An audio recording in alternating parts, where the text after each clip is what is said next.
Hi guys, I'm Adam Wilborn from WhatCulture. And I am the slightly less ill than yesterday Andy Murray from WhatCulture. A nice change of pace in on a Saturday. Very pleasant. Yes. Right, coming up today, the feud that you didn't know you wanted. Shane McMahon, he gone. The Rock is the greatest wrestler ever, but you didn't need me to tell you that. Kevin Dunn's camera cuts, they gone. This is the news. But we're going to kick things off talking about probably the biggest thing that happened on SmackDown. Probably, maybe, kind of. There was all kinds of big things that went down on that show, and we are going to run through them all. Certainly a very eventful night and fitting of the season premiere tag on Fox. But we've got to talk about Cain Velasquez, first of all, don't we? End of the show. So, Brock Lesnar beats Kofi Kingston in 2.5 milliseconds or whatever it was, 9 seconds I think they're going with. He's celebrating, Paul Heyman's in the ring, it's all good, blah blah blah, yeah, we've done it, the Beast has conquered, all this stuff. Here comes Rey Mysterio's theme music, but Rey's not coming alone. As reported by Dave Meltzer earlier this week, it's a win for Dave. He needs one at the moment, to be fair to the poor old swole overlord. Out comes Cain Velasquez alongside Rey, takes his shirt off, he's looking pissed, he's got a knee brace on over his jeans, which was an interesting look. Cain comes down the ring, face off with Brock, doesn't last very long, they explode to life, Cain takes him down, double leg takedown or like a spear tackle sort of thing. Batters him with some ground and pound, Brock covers up, finds a way to escape, retreats up the ramp, closing shot of the show, Cain in the ring, Rey Mysterio, good stuff, got a big reaction. I'm really conflicted about all this, I've got to be perfectly honest. First of all, I can't have been the only one who went, bloody hell, Dominic's been in the gym. But the two things here, right? I'm absolutely buzzed about Cain Velasquez versus Brock Lesnar, which seems to be happening in Saudi Arabia by all reports, rather than at Survivor Series. Sure. I think it's huge. I think it's massive for WWE. It's got huge mainstream coverage already. Of course, Cain Velasquez, if you don't know, is the guy who basically stopped the Brock Lesnar hype train in the UFC. A huge amount of history between these two guys. I think you could. It's an absolute money fight for me. New WWE champion Brock Lesnar versus Cain bloody Velasquez, who's defending the honor of Rey Mysterio, and I don't know, probably WWE will extend it to just be Mexicans everywhere, knowing them. But anyway, having said all that, I'm really pissed off that they did Kofi Kingston dirty like that. Look, right, I realised that no WWE fan went into that thinking, Kofi might win here. We all knew Brock Lesnar was going to take the WWE Championship from Kofi Kingston. But did you really have to do it like that, WWE? Like 7 seconds. It's dramatic. It's what? One of the fastest title WWE Championship changes ever. I think it's the fastest. Diesel, yeah. Bob Backlund's the only other one I can probably think of. That might be it, yeah. But like, you couldn't have just let him get a little bit of offense in, you know, maybe hit like a Trouble in Paradise and Brock's be a bit shaken, or even just have the match go 5 minutes. The thing I said this morning the moment we came in, WWE are so obsessed with moving on to the next big thing, no pun intended, that they can't just tie off a storyline with a nice little bow. I mean, Kofi Kingston's WWE Championship reign has not lived up to what we'd expected from it. No, but I was one of many who legitimately cried at WrestleMania with joy because of the wonderful story they built up from, you know, the Elimination Chamber and the gauntlet and everything they had to Kofi Kingston defeating Daniel Bryan to become WWE Champion. And all you had to do here was give him a decent send-off for his closing WWE Championship match. But you were so obsessed with putting the title on Brock. And then, what annoyed me even more is, with all this, you had them just sort of posing around for 5 minutes. You had Brock, he came out of the ring, you know, and then he teased getting back in the ring, and then he went, oh no, I don't fancy it actually. And then he teased getting back in the ring, and then, oh no, because they had about 4 or 5 minutes to fill at the end of the show. So just give the 4 or 5 minutes to Kofi, right? Have him get a little bit of offense in, have a slight back and forth with Brock Lesnar, and then to have it go off the air with this, they've just been pulled apart, or just Brock Lesnar's just escaped, and then you go off the air and it's just so much more excited. It just, so frustrating. You were so close, WWE, to nailing that show. I think the key problem for me, and this is like a revelation or a realization I came to a few months ago. WWE is no longer a wrestling promotion. What WWE is, they're in the same business as us. They're a content producing television show. They still have great matches every now and then, some great stories here and there, but for the most part, they are all about generating the moments that's going to get clicks on YouTube and headlines on their website and so forth. That's why Kofi Kingston lost in such quick fashion, and that's why the Cain Velasquez thing took precedent over everything else. It's not about wrestling and booking and all this stuff. It's about, content. That's what they do now. They're a content company. I share your sentiment. I think that the best way for Kofi to go out for me would have probably been the Samoa Joe format from Great Balls of Fire. Have him get some serious shine early on. The whole thing lasts like 6 minutes. Brock eventually overcomes, but the loser still looks strong because he pushed Brock early on, but ultimately he just fell to the most dominant wrestler in WWE. No shame in that. I do think they did Kofi dirty. At the end of the day, though, I do think as well that the title reign towards the end, like the crowd reaction Kofi got last night speaks for itself. Cricket chirps when that music hit. A few New Day Rocks chants, but they were very quiet. It just ran out of steam. No problem with the title defense. Longer match would have been better. Yeah, exactly.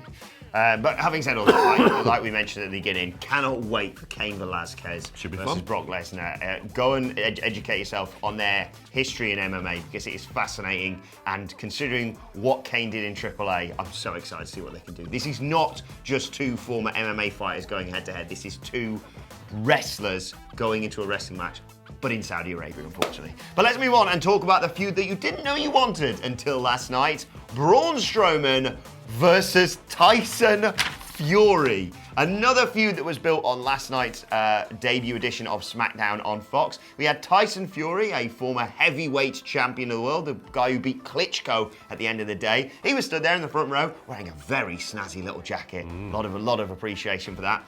And he was there and he had a little fun stare down with Braun Strowman, and they paid homage to Mike, the Mizanin's dad, George Mizanin, that's his name.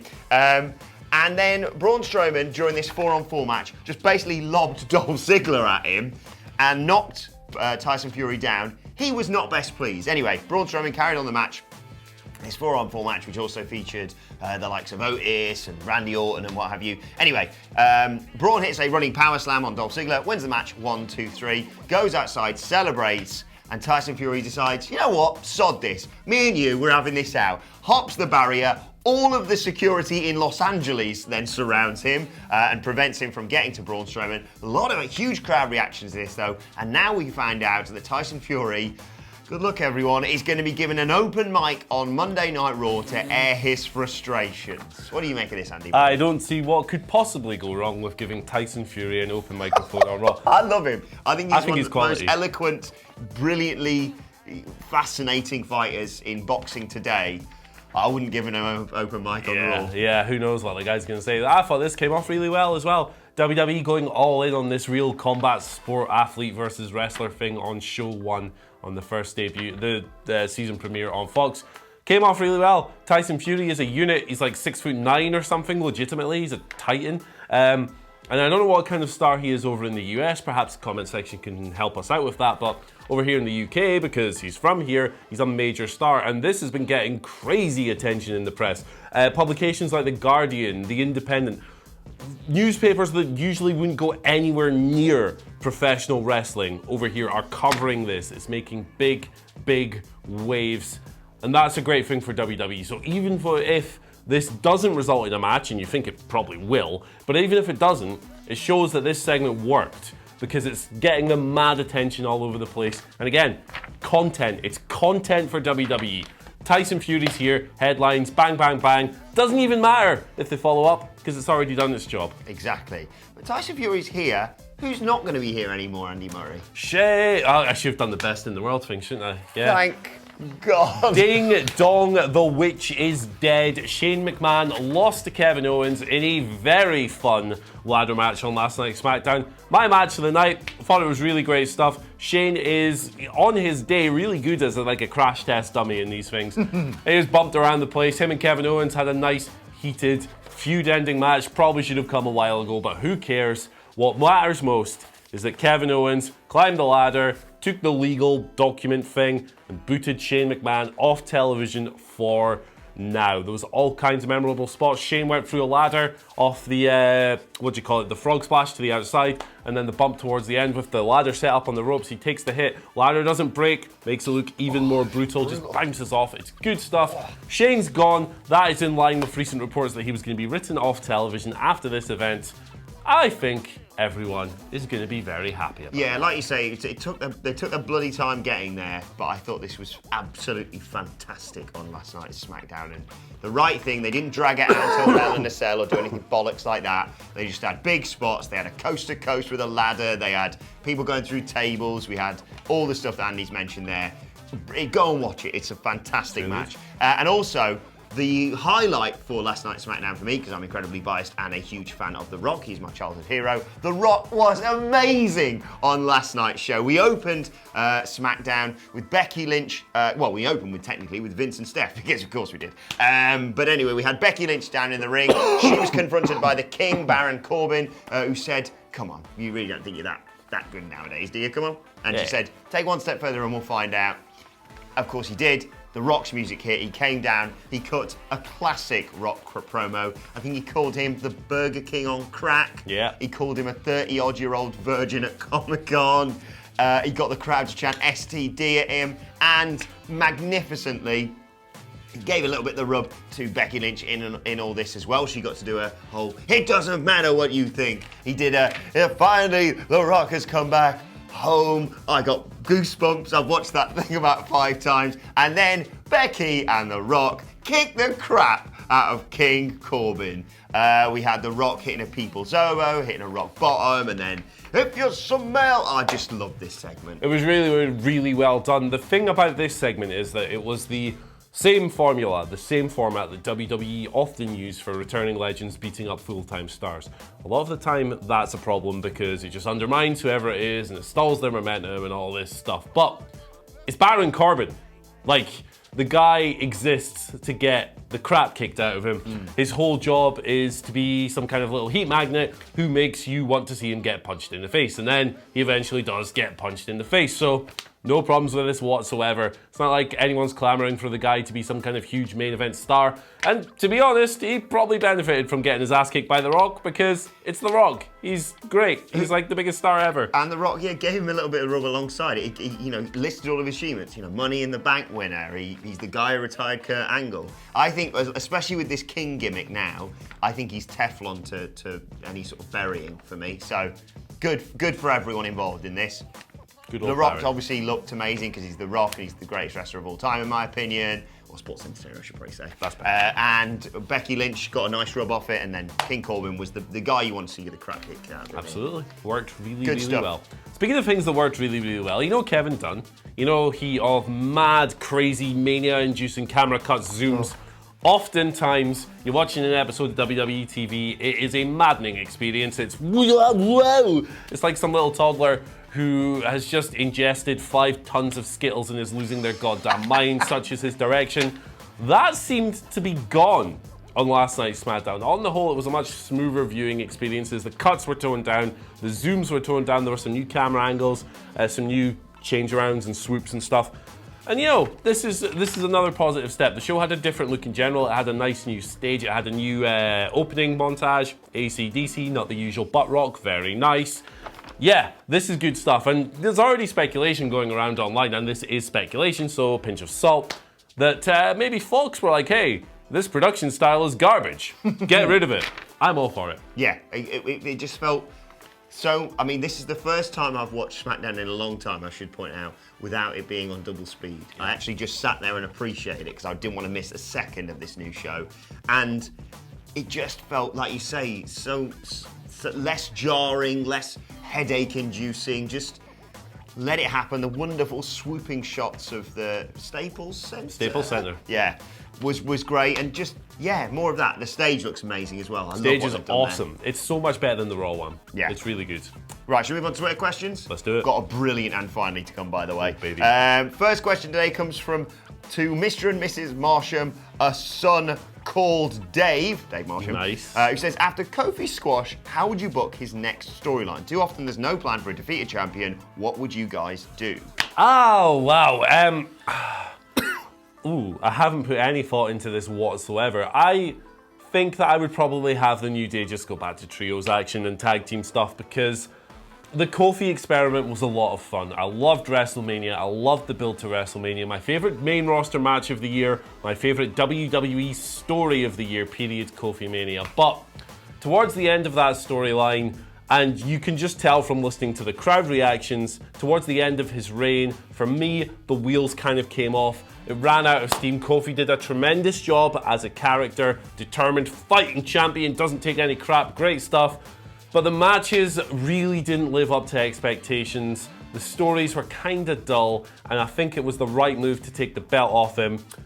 It was a nice run, but not everyone is made to stay in the spotlight forever. And unfortunately, I think that's true of Kofi. I think he can go back to being in the New Day. And that's fine, because the New Day are one of the best acts in the company. And there's no shame in that whatsoever. And there's no shame in losing the belt after 6 months. To someone like Brock Lesnar especially, I agree. I think you need to return him to the New Day. The one thing I would not do is split up the New Day. Oh, never do that. He has to stay with them. Maybe have him win some sort of mid-card title as a sort of slow ratcheting down him of the card. But yeah, I think take him back to where we all fell in love with him, and just keep doing what they're doing, because they're wonderful and no one will ever get tired of them.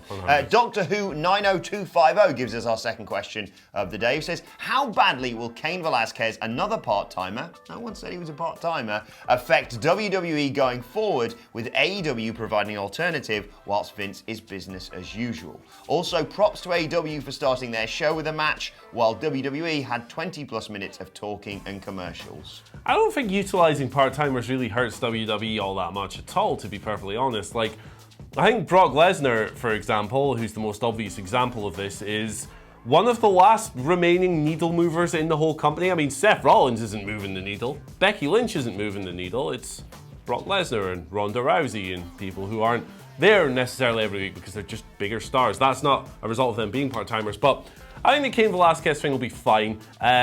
Talk today is that he hasn't actually signed a deal yet, so it could very well be a one and done at Crown Jewel on October 31st. Yeah, I think it'll be good. I think it'll be fine. I think it'll spark interest for a short period of time, and then we'll all move on. I think he'll do wonderful stuff. I think it's a fascinating feud with lots of mainstream appeal, if I'm perfectly honest, as much as it boils the piss of UFC fans who says, WWE isn't real fighting. I like both. Why can't people just like both? Anyway, people are idiots. But I do want to point out, I disagree with the whole, AEW, you start with a match and you start with talking for 20 minutes. Yeah, because it was The Rock talking. I'd take The Rock talking over almost any match ever, to be perfectly honest. I don't know any match ever, but I'm with you. Yeah, I'm a bit of a die-hard Rock fan. Gangrel versus Baron Corbin. Shout out to Gangrel. Brett Bossy. Brett Bossy. Big Brett. Brett says, will we see WWE pay-per-views becoming more Raw-focused going forward, with Fox wanting to keep more high-profile blue brand matches on SmackDown? Very good point, actually, because that is their biggest moneymaker by far, the Fox deal. I'd imagine the network's revenue, I don't have the figures in front of me, pales in comparison, probably.